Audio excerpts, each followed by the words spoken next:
Get it? So now it's bad to be against Whitey?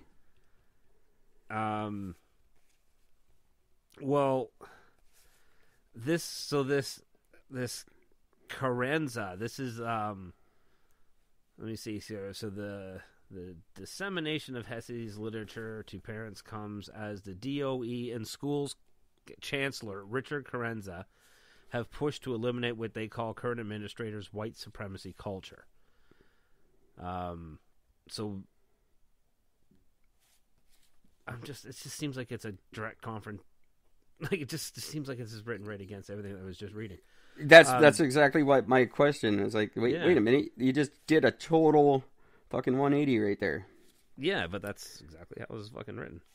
Which I guess makes perfect sense. Like, you have to hate Whitey. Whitey's bad, but you can't hate Whitey. Whitey's good. Well, it says here that if you find this hostile or unnerving, it's because you are fearing the loss of power and advantage that your skin color has afforded you. Oh, you're absolutely right. That's why I find it hostile. Fuck you. Find it hostile because it's fucking offensive to accuse me of any of that shit. Any one of those 8 things, you can stick all 8 of them up your honky ass because I don't do them. And I'm not afraid of losing anything. I'm afraid of people like you spreading this shit and creating racism where it doesn't exist. Making reverse racism, which I'll just use the term just to be clear, even though it doesn't exist. It's not reverse racism. Racism both ways is just fucking racism. It's just racism. Reverse racism would be not racist. I can't believe that that's something that people are going to directly argue with you. And it's reverse racism it's reverse. What's the reverse of being racist? It's being not racist. I have been told point blank. It's a different race. I've been told point blank on several occasions that only white people can be racist.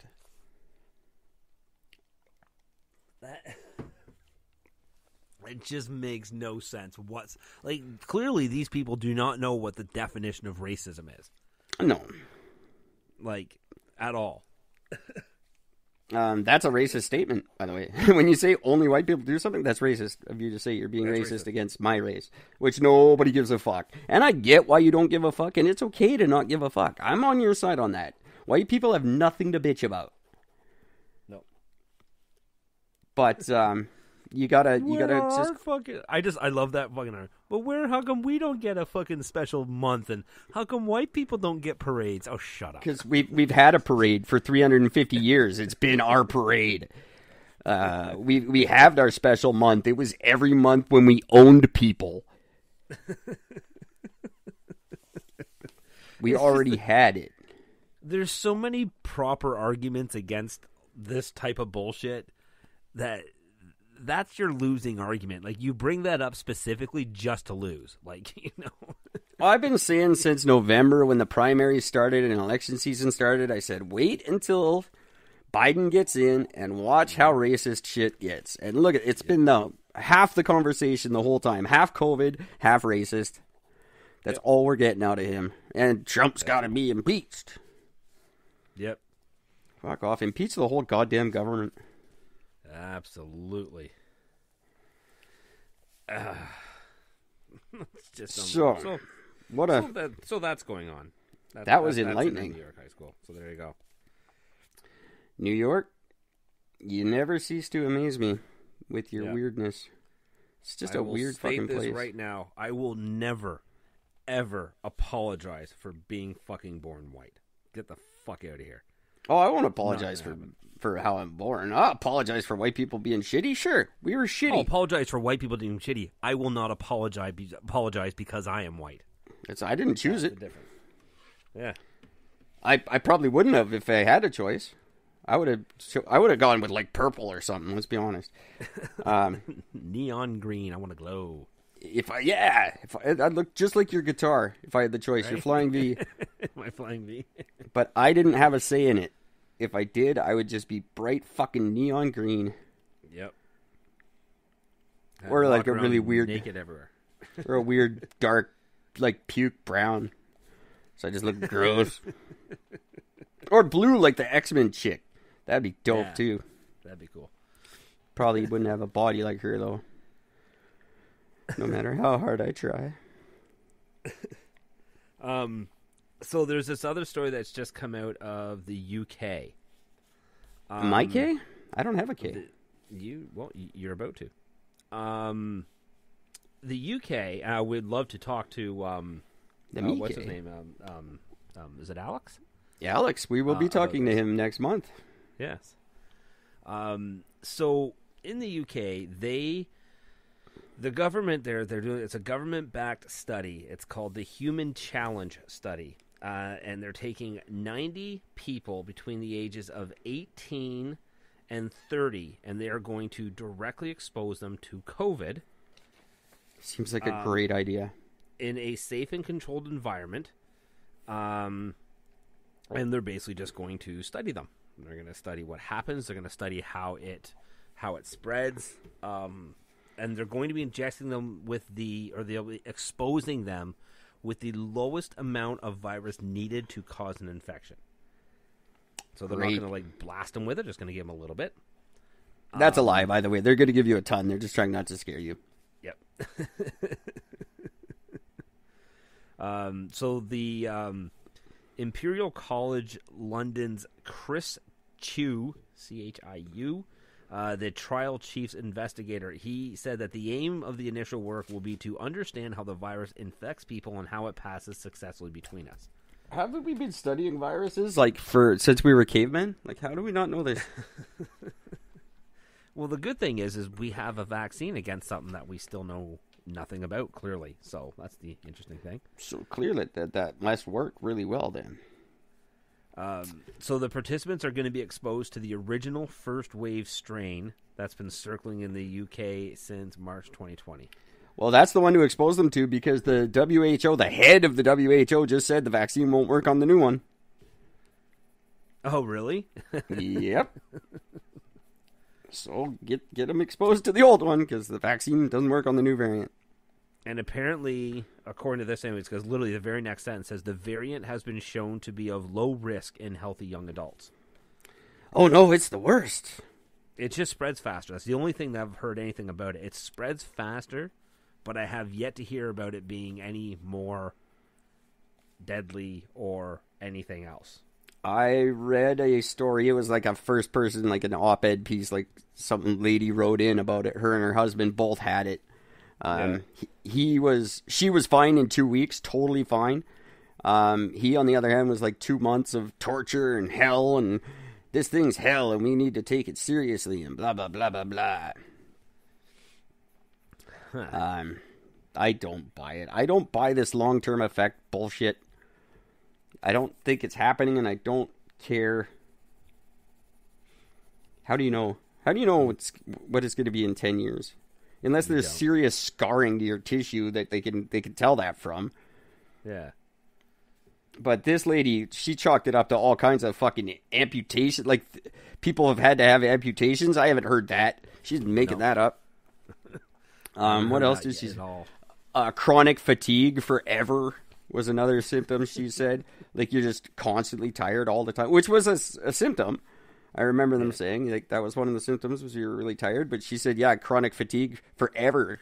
She doesn't know if she'll ever get over it. That's a nice way to never have to go to work again. You're a smart lady. I'm always tired. That's it. You should be a teacher with that kind of thinking. The people in this study, they will be getting paid £88, which is $122 per day for the duration of the study. That's cool. I'm in. Where do I sign? Yeah, that would I'll be do great. And your whole thing starts before you even get into this and get the injection. They're all screened for possible health risks before being allowed to take part, and then they are kept in quarantine for close monitoring by medical staff for at least 14 days in a special unit before anything starts. I think whoever came up with this idea is a special unit. Oh, I agree. So yeah, so that's going on right now. That's cool. One thing I do want to talk about that's going on right now. Mm-hmm. An inmate died in prison in Harris County. Oh. Literally yesterday. According to Harris County Sheriff's Office, the officer struck the inmate in self-defense. Houston police are investigating. On Tuesday about 6:45 p.m., a detention officer was attacked by an inmate. The officer told investigators he struck the inmate, a man in his early 20s, in self-defense, causing him to fall to the floor. On Wednesday, the inmate was found unresponsive in his cell. He was taken to an area hospital where he was pronounced dead at 1:30 this afternoon. Well then. Huh. He probably tripped and fell. That is crazy. That's Harris County for you. This shit happens every day in Harris County. But like you think this officer struck him once in self-defense and then he just died? I think there's more to it. I think officers might not be telling the whole story. Yeah. Let me give you. Go ahead. Let me give you a tip. What the fuck? What the hell was that? Did you hear that? Yeah. So, commercial just came out of nowhere. That's weird. A commercial for sound isolation technology, which is funny because I'm building a vocal booth at the moment. It's a good thing that they're not spying on us. Thank God for that. What the fuck was I saying now? You screwed me all up, stupid commercial. And I want to hear what you had to say because I want to know my sound isolation technology. The Harris County thing. Yeah, I know. I forget where I was going with it, though. I had something to say. I don't remember. Oh, yeah, cops. I was talking to the cops. Hey, cops. Harris County cops and all cops who happen to be listening. The shit's going to come out. You might as well just confess now. Yep. Because it's going to come out. It always does. And you all look just so much worse when it does. Just, if you did something wrong, say so now. We'll be much more forgiving than 6 weeks from now when the truth comes out in court. So... just admit it. Save us the time. Yeah, that's what I was going to say. This is very similar to... I sent you this link a while ago. On the morning of November 26th in 2020, the OPP... This is here in Toronto. The OPP were called to this area for a domestic dispute involving a firearm. They were told that a 33-year-old man had allegedly abducted his infant son, put the kid in the car, and took off. Cops chased. Big confrontation between 3 officers and the man, and then the gunfire erupted. Now, the gunfire as this is all come out now, the gunfire was only from the cops. So the cops shot into the vehicle and ended up shooting and killing the guy's 1-year-old baby. Yeah, of course. And the cops initially that did the shooting said, "Oh, there was a gun. He had a gun, and the gun was on the baby, and he had the gun, and we didn't have a choice." There was no gun. Yeah, no, there's never a gun. Never was a gun. The SIU got involved, and yep, the result from that investigation was that the baby was shot by fucking cops. There was no gun.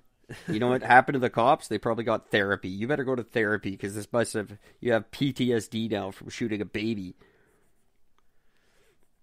Yeah. Cops who do shit like this need to get thrown in jail.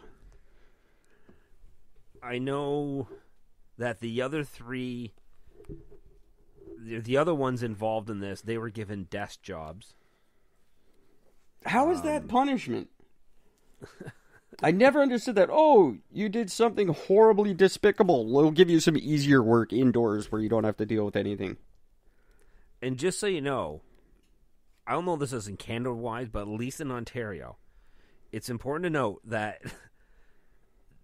officers that are the subject officers, the one that are being questioned about this, they are under no legal obligation to speak with the SIU. No. But may do so if they choose to.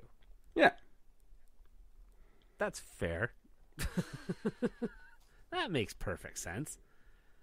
Because, Well, it's why would you want them to know? It's the We same don't thing. need Like to talk. you can't be forced to